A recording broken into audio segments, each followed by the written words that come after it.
आप सभी का स्वागत है दोस्तों रणभूमि मैथ्स पर। दोस्तों आज का ये वीडियो बहुत ही महत्वपूर्ण होने वाला है आरआरबी ग्रुप डी और अन्य सभी एग्जाम के नजरिए से। दोस्तों पजल टेस्ट दो टाइप के परीक्षा में पूछे जाते हैं। एक तो पजल रहता है जो बहुत लंबा चौड़ा प्रश्न रहता है, जिसमें कह दिया जाता है कि रवि को सोमवार पसंद है तो मंगल को रेड कार पसंद है, इस टाइप से। उस पर भी मैं एक वीडियो लेकर आने वाला हूं। और एक ऐसे क्वेश्चंस का समावेश होता है पार्ट 1 पजल का, जिसमें आपको कुछ भी पूछा जा सकता है, बस वहां आपको थोड़ा पहेली को बूझना है, अपने लॉजिक को लगाना है। तो उसी पर ये एक वीडियो है दोस्तों। इसमें मैं हर टाइप के आपको क्वेश्चन करा दूंगा और जो बड़ा वाला जो पजल टेस्ट होता है वो उसका वीडियो मैं अगले दिन पोस्ट करूंगा। तो आइए, जैसा कि आप स्क्रीन पर देख पा रहे हैं, क्वेश्चन नंबर 1 देखिए दोस्तों। हर शिफ्ट में अभी ऐसे प्रश्न 1 से 2 पूछे जा रहे हैं, तो ये वीडियो सच में आपके लिए बहुत महत्वपूर्ण है। देखिए दोस्तों, क्वेश्चन नंबर 1 में कहा जा रहा है कि कुछ घोड़े और समान संख्या में व्यक्ति हैं, कहीं जा रहे हैं, और कुछ आधे लोग जो है घोड़े की पीठ पर बैठे हुए हैं। अगर कुल पैरों की संख्या गिनी गई है 80, तो घोड़ों की संख्या बताएं। तो मेरे बच्चों बहुत ही बेसिक सा क्वेश्चन है। देखिए, आपको हॉर्स और मैन दोनों की संख्या क्या है, समान है। तो मैं मान लेता हूं कि दोनों की संख्या कितनी है, x और x है। अब पैरों की संख्या आपको दी गई है 80, इसी के इक्वल आपको करना है। देखिए क्या करना है, ध्यान से समझिएगा। एक घोड़ा है मान लीजिए, तो एक घोड़े के 4 पैर, तो x घोड़े के कितने पैर होंगे, तो 4 इंटू एक्स। आ गई बात समझ में। अब देखो भैया, आदमी तो x है और एक आदमी के कितने पैर होते हैं, 2 पैर होते हैं। मगर यहां पर देखिए कहा गया कि आधे लोग घोड़े की पीठ पर बैठे हैं। तो जब आधे लोग घोड़े की पीठ पर बैठे हुए हैं मेरे बच्चों, यानी आधे लोगों का जो पैर है वो जमीन पर नहीं है ना। तो केवल और केवल वहां आधे लोगों का पैर जमीन के ऊपर है और आधे लोगों का पैर जमीन के नीचे है, तभी तो वो काउंटिंग में 80 आया है। तो आधे लोग यानी आपको यहाँ हाफ कर देना है। बस देखिए इक्वेशन रेडी हो गया, कटा दीजिए। 4x और 1x कितने हो गए मेरे भाई, 5x बराबर 80। तो x से कटा 5 से गया तो 16 बार में, तो हो गया x का मान 16। तो अब आपसे पूछा जा रहा है कि घोड़ों की संख्या बताएं। तो घोड़े की संख्या पूछे या आदमी की संख्या पूछे, दोनों ही तो समान है, तो यानी आपका आंसर हो जाएगा 16। तो यानी घोड़ों की संख्या कितनी हो गई, 16। आ गया बात समझ में। देखिए बहुत ही मजेदार कंसेप्ट से मैंने आपको समझाया है। अब देखिए दोस्तों, पार्किंग से रिलेटेड क्वेश्चन है। कहा जा रहा है कि एक पार्किंग है जहां पर गाड़ियां लगी रहती हैं। तो एक पार्किंग है, वहां पर कुछ 8 पहिए की गाड़ियां हैं और कुछ 6 पहिए वाली गाड़ियां हैं, है ना। हमें नहीं पता कौन कितनी है, मगर कहा जा रहा है कि टोटल टायरों की संख्या आपको दे दी गई है 680। तो पूछा जा रहा है, बताओ मेरे भाई कि 6 पहिए वाली यानी 6 टायर या 6 पहिए वाली गाड़ी की संख्या आपसे पूछी जा रही है। तो देखो भैया, बहुत ही लॉजिकली हम इसे बना सकते हैं, मगर मैं आपको बिल्कुल एक बेहतरीन तरीका बता रहा हूं कि आप देखो x मान के बहुत जमाना बीत गया, वो सब तरीका अब नहीं करना है। आपको क्या करना है, आप डायरेक्ट ऑप्शन से पिक करो ना। तो देखो भैया, अगर मैं एक ऑप्शन उठा लू, मान लो यहाँ 6 टायर की संख्या वाली गाड़ी की संख्या पूछी जा रही है, तो मान लो एक ऑप्शन आपको यहाँ पर दिख रहा है 60। अगर मैं मान लेता हूं कि 60 गाड़ियां हैं 6 पहिए वाली की, तो पहिया ही टोटल मैं मिला लूंगा, तो देखो 6 छके 36 हो गए। और कुल गाड़ी कितना है मेरे भाई, 100 दिया गया है। तो 100 में से 60 गाड़ी आपने ले लिया 6 पहिए का, तो इसे मान, तो ये कितना होगा, 40 होगा। तो 40 इंटू 8 कर दो, तो 8 चौके 32, 320। तो देखो मिल करके कितना हो गया, 6 2 8 3 3 6, देखो 680 सही आ रहा है ना। यानी कि 6 पहिए वाली गाड़ियों की संख्या कितनी होगी, 60। एक्स से भी बना सकते हो, वो मैंने नहीं बताया, मैं आपको डायरेक्ट ऑप्शन से बनाना सिखा रहा हूं। आप ऐसे भी इसे परीक्षा में बना सकते हैं। अगला प्रश्न देखिए दोस्तों, स्क्रीन पर आपके सामने है। देखिए दोस्तों, कहा जा रहा है कि एक गाय 6 रोटी और एक बकरी 4 रोटी खा रही है। यदि प्रतिदिन 420 रोटियां खाई जाए और कुल जानवरों की संख्या आपको 80 दी गई है, तो पूछा जा रहा है गाय की संख्या क्या होगी। तो बहुत ही बेहतरीन सवाल है। देखो, तो मैं सीधा मान लेता हूं गाय यानी काऊ। अगर ये जो है एक गाय 6 रोटी खा रही है और एक गोट कितनी रोटी खा रही है, 4 रोटी खा रही है, तो टोटल प्रतिदिन वो लोग कितना रोटी खाएंगे। तो देखिए आपको दिया है 420 रोटियां खा रही हैं। इसे इक्वेशन को थोड़ा सॉल्व कर लो, 2 से थोड़ा डिवाइड करके सॉर्ट कर लेते हैं अपन। तो देखो कितना हो जाएगा, 3c 2 दूनी 4 2g बराबर 2 दूनी 4 2 एकम 2 और ये 0 210। और कहा जा रहा है कुल जानवरों की संख्या यानी काऊ प्लस गोट आपको दे दिया गया है कितना है भैया, 80। तो पूछा जा रहा है बताओ मेरे भाई कि गायों की संख्या कितनी है। तो मेरे भाई एक सिंपल सी चीज है, अगर मैं देखो इसे थोड़ा मल्टीप्लाई कर दूं कि अगर मैं गोट को ही घटा दूं तो देखो कितना हो जाएगा, 2 से मल्टीप्लाई कर दूं तो यहाँ भी 2 से मल्टीप्लाई होगा। अब इक्वेशन आपका बन गया, तुलनात्मक विधि से घटा दीजिए, 210 में से 160 गया तो कितना हो गया 50, ये जी कट गया, ये हो गया काऊ, यानी गायों की संख्या आपको डायरेक्टली मिल गई यहाँ पर, कितना हो गया 50। तो देखो इतनी आसानी से हम लोग इसे सॉल्व कर सकते हैं। आ गई बात समझ में।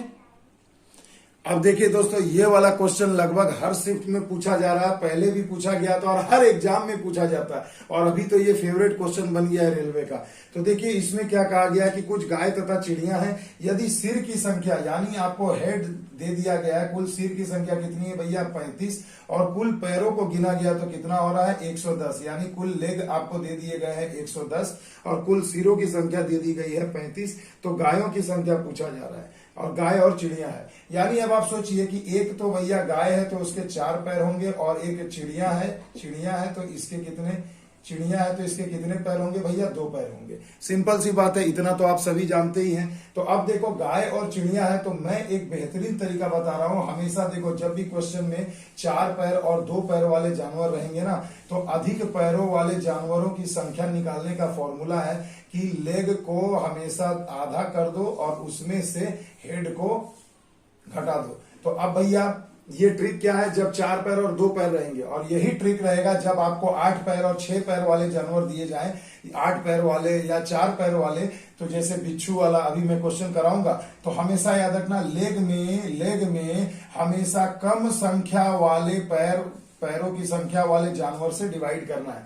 जैसे यहाँ पर गाय है 4 पैर, चिड़िया है 2 पैर, तो आपको आंसर निकलेगा 4 पैर वाले जानवर का, तो आपको 2 पैर वाले जानवर की पैरों की संख्या से डिवाइड करना है, यानी यहाँ 2 है, 2 से डिवाइड करेंगे कम पैर वाले संख्या से और माइनस हेड कर देंगे। तो देखो लेग हो गया 110 बटे में 2 माइनस हेड हो गया 35, तो हो गया ये 55 माइनस 35 यानी कितने हो गए 20, यानी 4 पैर वाले जानवर यानी गाय कितने हो गए 20। मगर देखो यही तो आपसे पूछा है, गाय ही तो पूछा है, तो गायों की संख्या कितनी हो जाएगी मेरे बच्चों 20 हो जाएगी। आ गई बात समझ में आ गई ना, एकदम समझ लो भैया, ऐसे प्रश्न परीक्षा में हरदम मिलेंगे आपको। अब देखिए दोस्तों, एक पार्टी में 20 लोग हैं, सभी आपस में एक दूसरे को पेन गिफ्ट कर रहे हैं, लेकिन हरि ने किसी को भी पेन नहीं दिया है, तो बताइए कुल बांटे गए कलम की संख्या क्या होगी। तो देखो भैया, हैंडशेक पर आधारित प्रश्न, गिफ्ट अल्टरनेट गिफ्ट करने का सिस्टम, या आपके मैच खेलने का सिस्टम, ये इस पर एक क्वेश्चन अभी हर शिफ्ट में पूछा जा रहा है। हर टाइप के कराऊंगा भैया, बस वीडियो को शुरू से अंत तक देखना। आइए इस क्वेश्चन को सॉल्व करते हैं। देखिए पार्टी में कुल कितने लोग दिए गए हैं मेरे भाई, तो मेरे को पता है कि पार्टी में मुझे 20 लोग दिए गए हैं, कि पार्टी में कुल कितने लोग हैं 20 लोग। अब हर एक बंदा एक दूसरे को गिफ्ट करेगा, तो याद रखना जब एक दूसरे को गिफ्ट करेगा या एक दूसरे को जब अपन लोग गिफ्ट करेंगे, तो इसमें क्या होता है फॉर्मूला, इसका फॉर्मूला होता है गिफ्ट का n इंटू n-1, क्योंकि जब राम श्याम को अगर गिफ्ट दे रहा है, कलम दे रहा है, तो श्याम भी तो राम को कलम दे रहा है। तो देखो भैया, 2 लोगों के बीच में कितना हुआ, 2 गिफ्ट आ गई ना बात समझ में। तो इसलिए इसका सिस्टम हमेशा याद रखना, n इंटू n-1 इसका फॉर्मूला होता है। तो अब मेरे बच्चों 20 लोग हैं, तो मैंने लिख दिया यहाँ पर 20, और 20 में से 1 गए तो कितना हो गया 19, यानी कि कुल कितने कलम बांटे जाते 380। देखो ऑप्शन में भी आपको दिख रहा होगा 380, मगर बच्चों इसमें वायरस डाला हुआ है इस क्वेश्चन में, थोड़ा ध्यान से समझना। देखो एक लाइन दिया गया है कि हरि ने किसी को भी पेन नहीं दिया है, यानी इन 20 बंदों में से एक बंदा ऐसा है जिसने किसी को भी पेन नहीं दिया है। यानी अगर इस 20 में से हरि एक बंदा होगा, तो हरि ने बाकी के 19 बंदों को कलम नहीं दिया है, लिया भले है मगर हरि ने किसी को भी कलम नहीं दिया है। तो यानी इसका मतलब क्या हुआ कि 19 कलम आपको कम बनेंगे। अगर 20 के 20 देते तो देखो 380 कलम होते, ये हमारा आंसर आ जाता। मगर इसमें ये लाइन जो जोड़ दिया गया कि हरि ने एक भी लोग को कलम नहीं दिया है, तो 20 में से हरि को हटा दो तो कितने बचेंगे भैया, 19 लोग बचेंगे। तो ये 19 कलम नहीं बांटे जाएंगे, यानी 19 घट जाएगा, तो कितना हो गया 361। और यही आपके सवाल का जवाब होगा कि कुल कितने कलम बांटे गए हैं, तो 361। आई होप आपको समझ में आया होगा। अब देखो दोस्तों, वही मैच वाला प्रश्न आ गया, मैच खेलना। देखो बच्चों, कहा गया कि कुल 12 टीम है और आप हर टीम अगली दूसरी टीम के साथ मैच खेलती है, तो खेले गए मैचों की संख्या बताएं। तो याद रखना, नंबर ऑफ मैचेस जब भी आपको पूछा जाएगा नंबर ऑफ मैचेस, तो आप क्या करोगे, n इंटू एन माइनस 1 बटा में 2 का फॉर्मूला लगाओगे कि नहीं। देखो अब यहां पर क्या होगा कि मान लो अगर इंडिया पाकिस्तान से अगर मैच खेलता है तो ये मैच कितना काउंट होगा, टोटल एक ही मैच काउंट होगा, मगर देखो इंडिया के लिए भी एक काउंट हो गया और पाकिस्तान के लिए भी एक काउंट हो गया। तो इसलिए ये क्या हो जाएगा, इंडिया पाकिस्तान जब आपस में एक मैच खेलते हैं तो इंडिया का भी एक काउंट होता है और पाकिस्तान का भी एक, तो उसी को, मगर मैच तो एक खेले गए हैं मगर काउंट 2 जगह हो रहा है, इसलिए उसे बैलेंस करने के लिए 2 से डिवाइड करना है। तो कंसेप्ट इज दैट, अगर आपको ये सोचना है कि अगर एक बार कोई चीज हो रही है और वो 2 बंदों में गिना जा रहा है, तो ऑलवेज नीचे में फॉर्मूला में आपका 2 आएगा। बस सिंपल है। अब देखो n इंटू एन माइनस 1/2 हमने लगा दिया, और कुल कितने टीम है, 12, तो यानी n का मान हो जाएगा 12, और 12 में से एक गया हो गया 11 बटे में 2, 2 छके 12, 11 छके 66, यानी कुल खेले गए मैच क्या होंगे, नंबर ऑफ मैचेस कितने हो जाएंगे मेरे भाई, तो 66 हो जाएंगे। आ गई बात समझ में। अब देखो दोस्तों, फिर से वही क्वेश्चन है, एक प्रीति भोज के बाद सभी व्यक्ति जितने भी वहां उपस्थित हैं आपस में एक दूसरे से हैंडशेक करते हैं, हाथ मिलाते हैं, तो कुल 105 बार हाथ मिलाया गया, तो उस समय कितने लोग मौजूद थे। तो याद रखना मेरे बच्चों, हैंडशेक का भी आपसे परीक्षा में सवाल पूछा जाएगा, नंबर ऑफ हैंडशेक्स।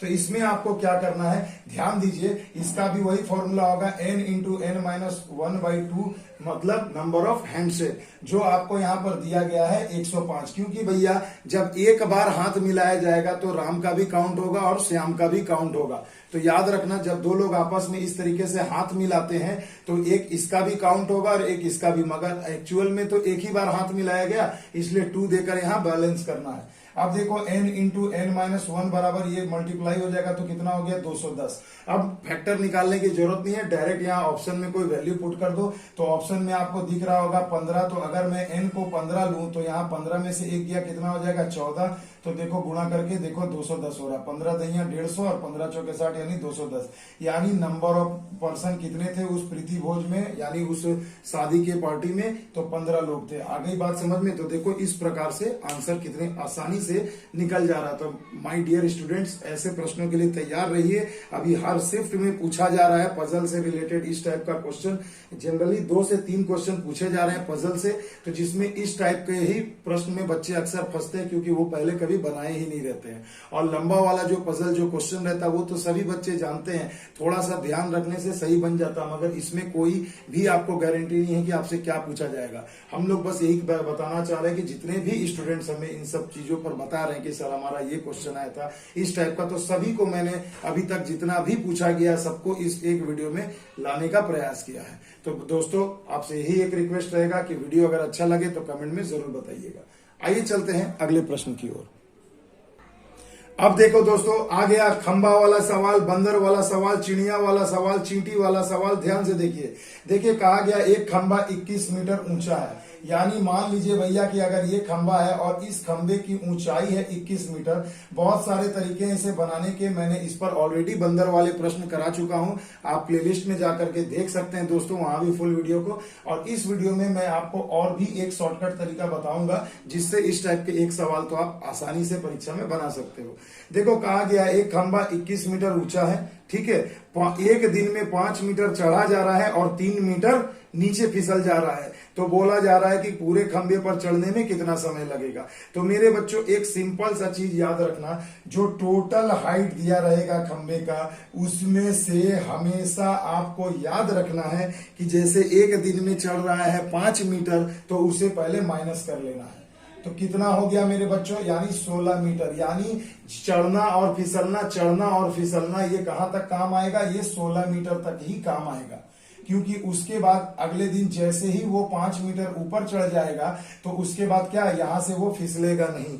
तो यही कंसेप्ट है। तो हमेशा ट्रिक याद रखना, क्या करेंगे अपन, जो टोटल हाइट होगा उसमें से एक दिन में जो वो जितना चढ़ रहा है एक बार में, उसको माइनस करके पहले हाइट निकाल लो, ये हो गया 16 मीटर। अब जितना भी चढ़ना और फिसलना होगा, नीचे आना होगा, वो सभी यही 16 मीटर तक होगा। ये ड्रामा पूरा 16 मीटर तक ही चलेगा। उसके बाद जैसे ही अगले दिन वो बंदा चढ़ेगा, बंदर हो, चींटी हो, कोई भी हो, तो ये चढ़ेगा तो ये फिर यहां से नीचे नहीं आएगा। आ गई बात समझ में? इसलिए हमने इसमें से एक दिन के चढ़ाव को घटा दिया। अब देखो शुद्ध चढ़ाव क्या है मेरे भाई, शुद्ध चढ़ाव क्या है?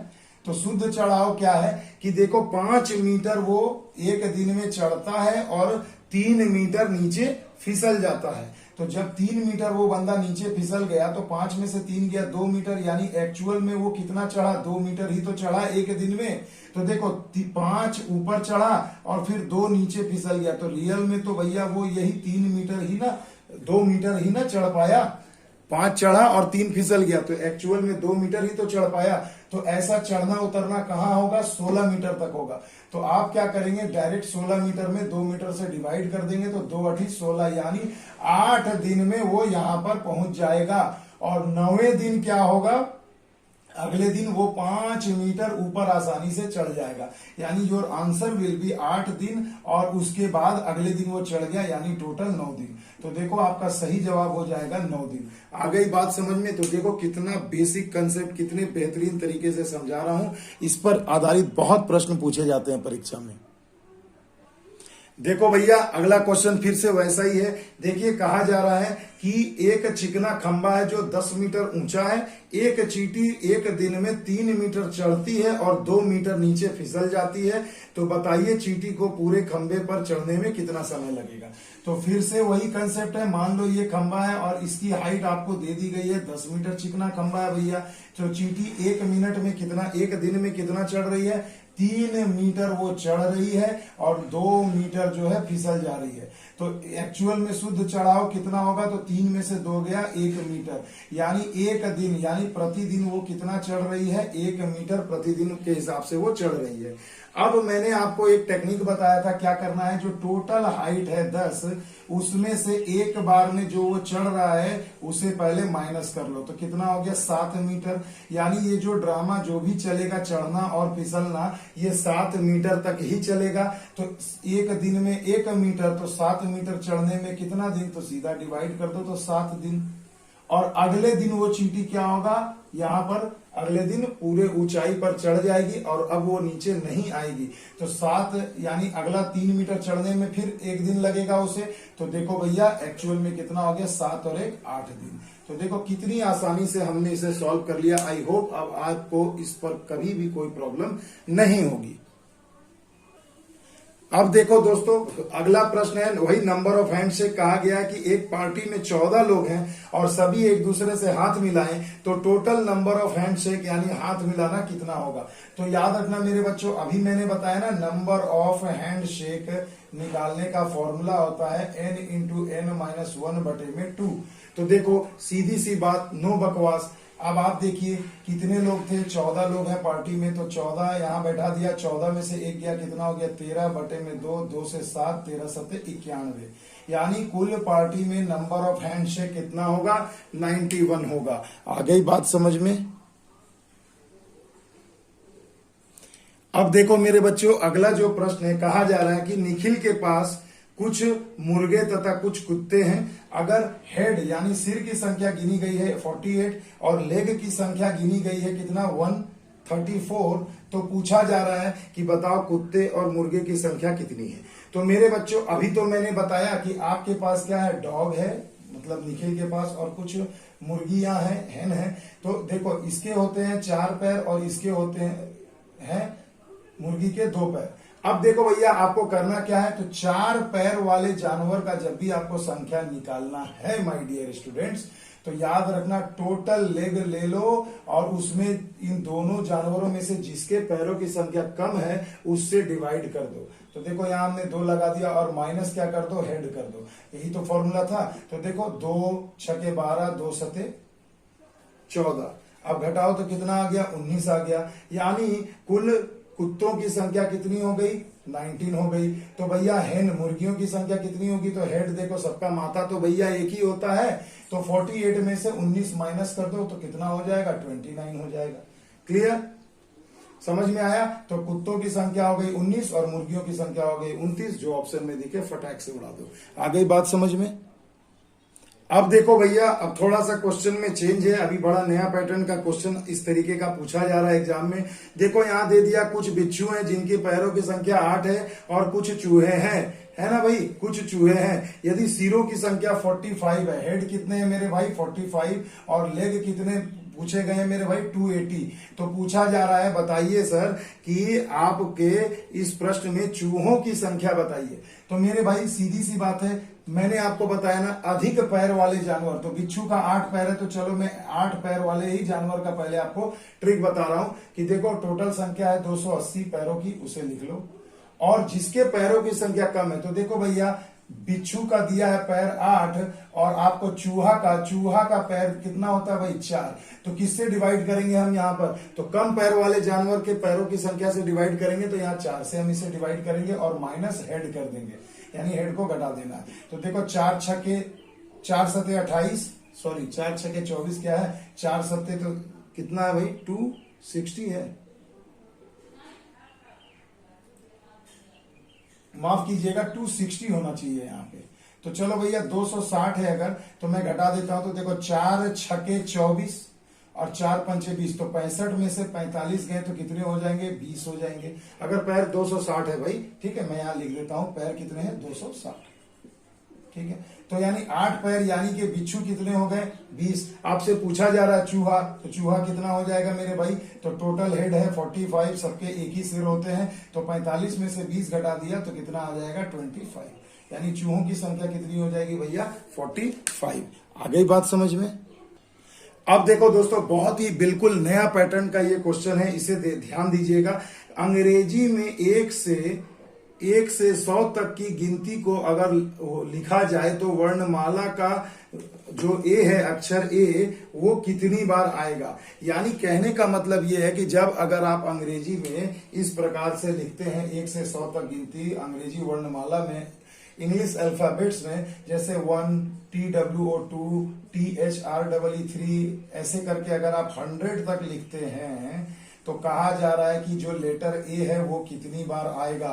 तो माय डियर स्टूडेंट्स, मैं आपको ये एक बात बता दूं कि ए एक बार भी नहीं आएगा, यानी कितनी बार आएगा 0 बार आएगा। देखो ऑप्शन में आपको दिख रहा होगा 0, ऑप्शन नंबर सी में, है ना मेरे भाई। या आप चेक करके देख लो, 1 से लेकर 100 तक अगर आप गिनती लिखते हो ना भैया, तो कहीं भी आपको ए, अल्फाबेट ए एक बार भी नहीं मिलेगा। सीधा कहाँ आता है मेरे भाई 1000 में ए आता है, 1000। अगर आप 1000 जब लिखते हो तब आपको ए कितनी बार, एक बार मिलता है।